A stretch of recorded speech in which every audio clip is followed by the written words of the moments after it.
रविवार को आयोजित जाट समाज की हुंकार सभा में राष्ट्रीय लोकतांत्रिक पार्टी के संयोजक और नागौर से सांसद हनुमान बेनीवाल ने मन से जोरदार राजनीतिक घोषणा की।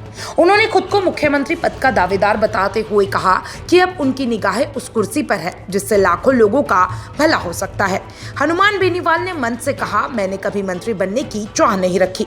जो मेरा थैला उठाते थे वो दो बार मंत्री बन गए, लेकिन मेरी चाहत मुख्यमंत्री बनने की है। बेनीवाल ने साफ कहा कि वे उप मुख्यमंत्री का पद कभी स्वीकार नहीं करेंगे।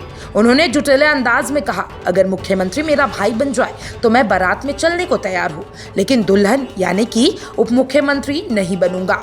उनका ये बयान सत्ता के शीर्ष पद के प्रति उनके इरादों को स्पष्ट करता है।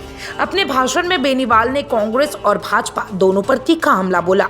उन्होंने कांग्रेस पर तंज कसते हुए कहा कि कांग्रेस अब सिर्फ बयानों की राजनीति कर रही है। भजनलाल शर्मा को गिरवाने की साजिश पर बोलते हुए उन्होंने कहा कि गहलोत खुद जानते होंगे कि पिछली बार सरकार किसने गिराई थी।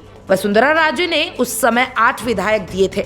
उन्होंने भाजपा पर भी बड़ा आरोप लगाया कि उसके कुछ बड़े नेता अब भी कांग्रेस के संपर्क में हैं और रात के अंधेरे में मुलाकात होती है। इसी कारण एसआई भर्ती जैसे मुद्दे चलते जा रहे हैं। बेनीवाल ने सभा में जाट समाज के मुद्दे जोरों शोरों से उठाए। उन्होंने भरतपुर, धौलपुर और दिग के जाट समाज को आरक्षण दिलाने, एसआई भर्ती को रद्द करने और आरपीएससी के पुनर्गठन की मांग को लेकर आंदोलन की चेतावनी दी।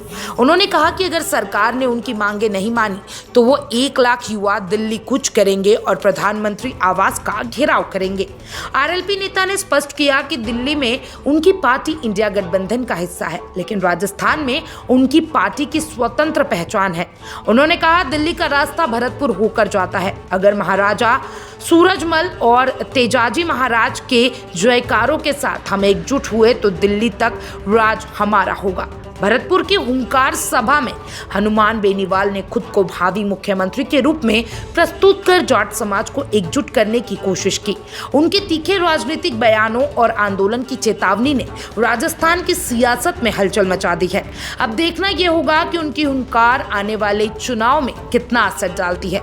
आप क्या सोचते हैं, कितना समझते हैं राजस्थान की राजनीति को? Congress best, RLP best, Bhajpa best, किसकी सरकार आनी चाहिए इस बार के चुनाव में? कमेंट बॉक्स में जरूर बताइएगा और तमाम इस अपडेट्स के लिए चैनल 4 न्यूज़ राजस्थान के साथ बने रहे।